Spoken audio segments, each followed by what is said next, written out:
It's April 17th, and we are, well, I think you might know where we are, 78th Street in Tampa. We got some ethanol trains in the yard. One of them is actually one that you saw just recently, in a video of mine just recently, where ethanol train on the way down here with KCS and Faramex ran out of fuel and broke down at night. That's here waiting to go north. But there's also another one in here. Ironically, it arrived on the same day, just a little earlier. Had a BNSF SD70 and a Canadian Pacific AC44 on lead. But it's just about 9 o'clock Saturday morning, and we got the two trains in here side by side. So we'll see if one takes off today. A couple more hours would pass, and it would become clear that one of the trains was to take off today. It would be the K422 with the two engines we caught coming in. But off to the left, as you might be able to see, K339, coming back empty out of the Mosaic Riverview plant, was pulling down the bypass, but they would be forced to stop right about where they are, as the JF dispatcher had already lined K422-13 out of the yard. And even though the crew had been on duty since 7:30 that morning, arriving at the train just over 2 hours later, they were having some end-of-train device issues holding up this phosphate train on the bypass. Just after 11:15 a.m. though, it was all sorted out and 422 was ready to blast off. KCS 4699 leading Faramex 4054. The KCS refueled, the Faramex repaired, primed and ready for their multi-state trip back to Chicago.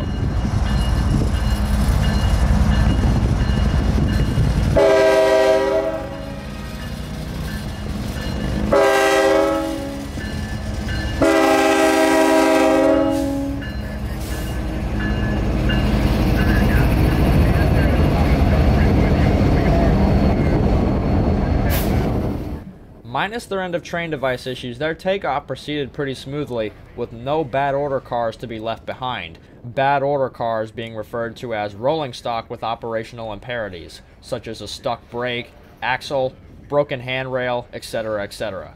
From here, we beat it northward to Plant City Yard, just north of all of the hype in downtown.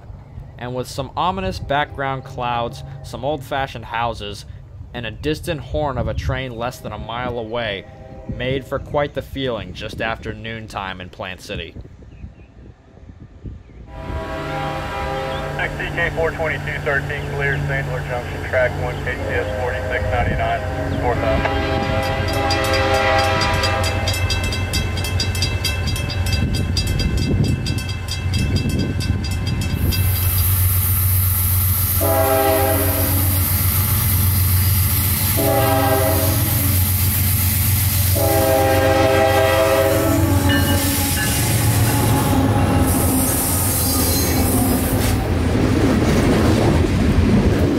And here's something to note.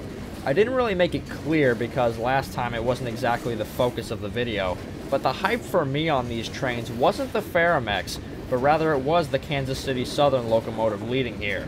Since though there's practically a civil war going on between Canadian Pacific and Canadian National over it, Canadian Pacific was the first Class 1 railroad to place a bid for a merger with KCS, putting an end to Kansas City Southern and Canadian Pacific being separate railroad companies. And quite frankly, this train was a piece of hype anyway, as KCS and Faramex are usually the rarest Class 1s to see down here. Before this train had arrived, it had been just about the same amount of time since we had seen either of these two companies in this region. Prior to now, the last time we got Kansas City Southern was February 2020, and Faramex, March 2020. And now, April 2021. Both of them on one train. Well, what can I say? We gave chase.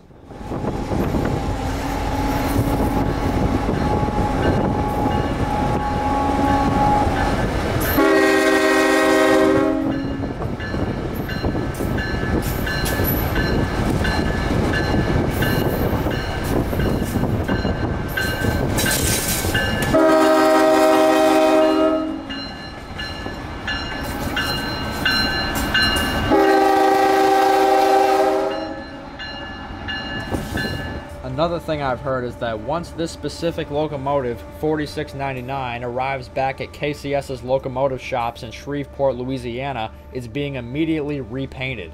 Now, whether that will be a fresh coat of KCS paint or a new merger paint scheme is not known.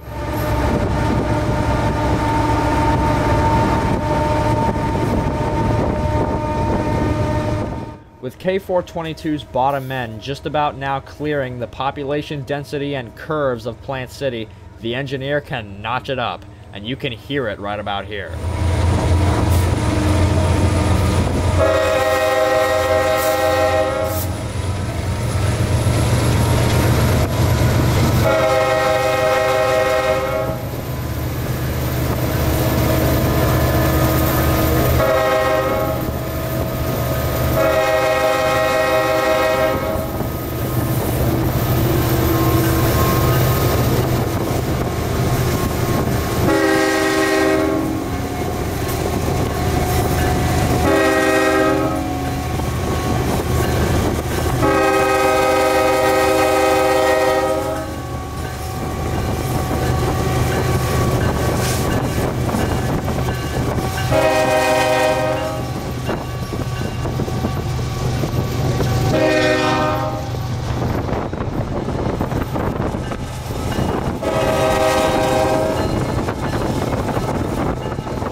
Albeit a little shaky, we're now passing the south end of Knights and Knights Siding, which is where this train originally broke down on its way in. No problems now though, as an empty train and repaired engines get this train through in no time at all. This would be the end of our pacing for this stretch of the S-Line, but continuing northward we come through Vitus Junction and we see Q452, a daily mixed freight out of Miami, Florida, northbound to Waycross, Georgia, verging on to the S-Line from the Vitus subdivision coming up from Lakeland. Though 422 still had a clear signal coming off of his branch of the S-Line, and 452 was going pretty slow, and that was when we heard over radio chatter that they were slowing the 452 to allow K422 to overtake him. Though it may not be visible in this scene, oh wait, now it is, there's two tracks here. This is what's known as the Vitus Super Siding, which starts down at Vitus Junction, where the Vitus subdivision and Yeoman subdivisions converge, and now extended about 6 miles to the control point of Ellerslie. Ellerslie is the very north end of this super siding, the control point where these two tracks converge back down to one. And 452 was running as slow as possible to try and let K422 get ahead of him and pass the north switch before they would have to completely stop their train. And with K422's engineer's heavy foot, or heavy hand I should say, overtaking 452 would be no trouble at all, almost making for a perfect racing scene right here, as Q452 creeping up gets a slight breeze by from K422.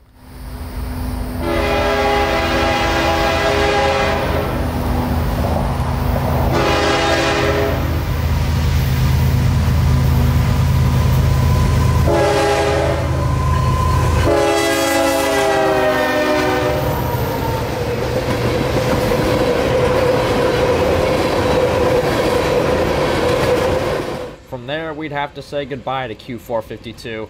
Because of the next sequence of events, we wouldn't end up seeing this train again after this. But K422 wasn't slowing down.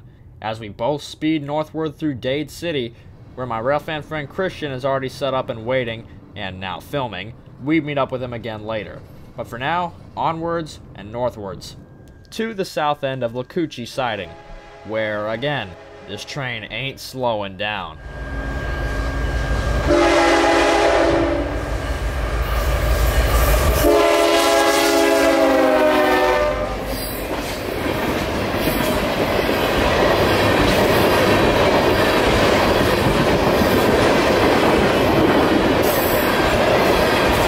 The next sequence of events I'm going to have to document via maps. K422 would spin his axles northward for about 5 more miles before the double track started at Ridge Manor, with Rurdell crossovers in the middle and the north singling back up end of the double track being at St. Catherine, where K422 would have to slow his speed again to meet another opposing southbound, Q453, ironically the southbound sister of Q452 from earlier, mixed freight out of Waycross down to Miami.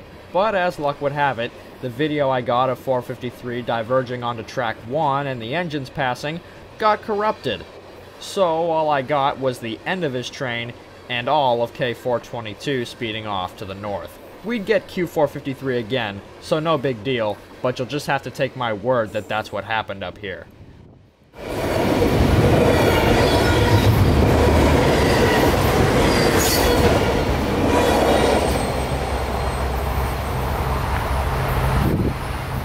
Control point, St. Catherine.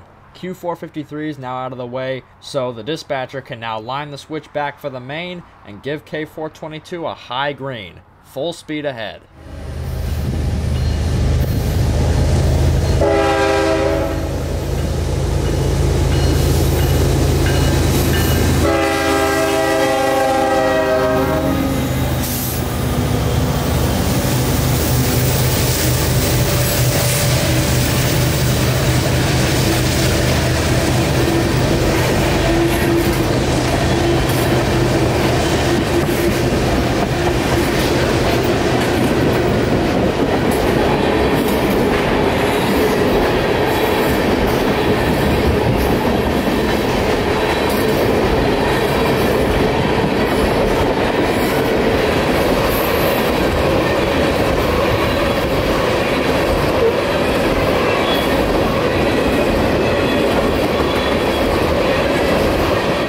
Here, we'd say farewell to K422 to head back down to Dade City to see what else we'd get.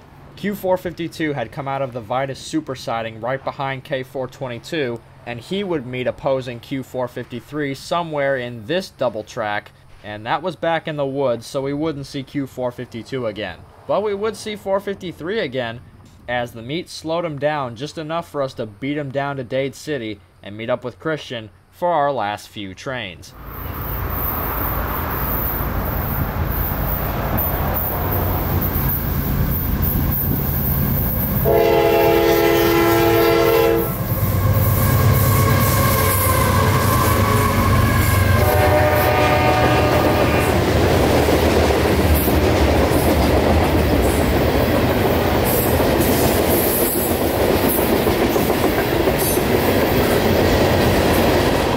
I personally would spend a lot of my time at the Dade City Depot waiting, familiarizing myself with the folks that run the depot here, viewing the memorabilia, and gathering some further information on this year's inaugural Railfest, occurring on June 19th.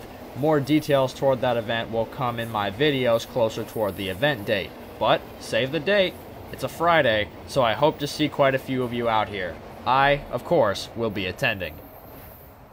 Though Dade City isn't exactly known for its daytime rail action, we'd be treated fairly well for the couple hours we were here, with A782 making a southbound trip out of Wildwood down to Zephyr Hills to switch a grain industry there.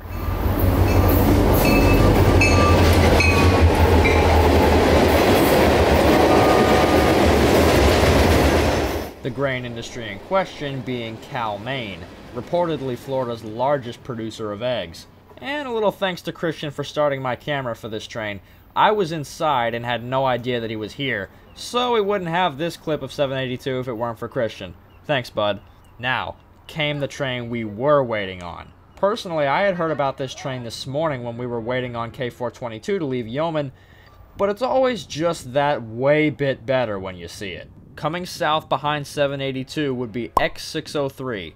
The X prefix standing for an extra run, this being an extra run of Q603, normally nightly mixed freight from Waycross, Georgia down to Winston Yard near Lakeland. Adding to the excitement of a daylight movement and an extra movement would be a foreign movement. 2 BNSF locomotives assigned to pull this train from Waycross down to Winston.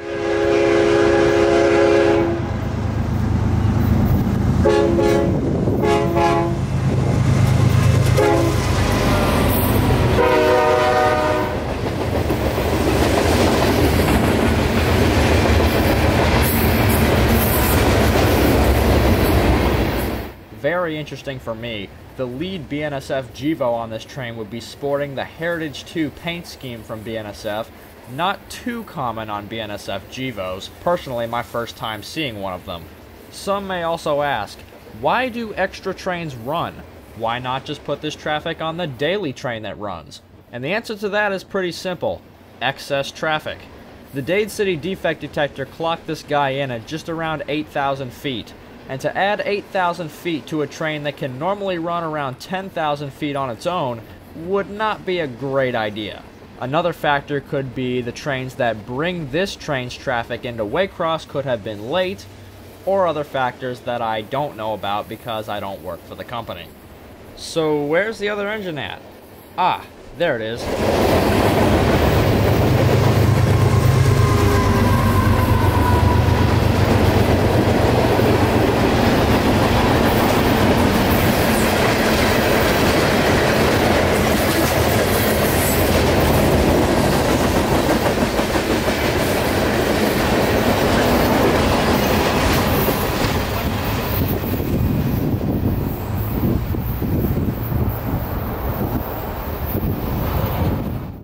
It was just after 4 p.m. now, and unfortunately Christian would have to part ways with me here, but we'd be able to get one more train before heading off to get some barbecue. A782, who's now done with his work down at Zephyr Hills, has his empty train with a main line clear, and is now speeding back north toward Wildwood to call it a day.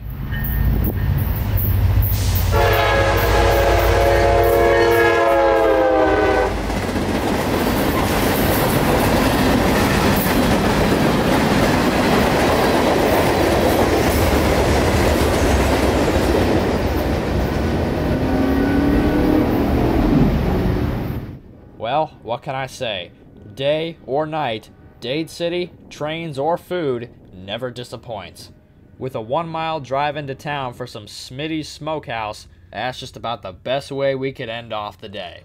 I can't say I expected a whole lot when I woke up this morning planning to go out to the S-Line, but keeping up with tradition, my low expectations are usually overcome. Hope you enjoyed this one.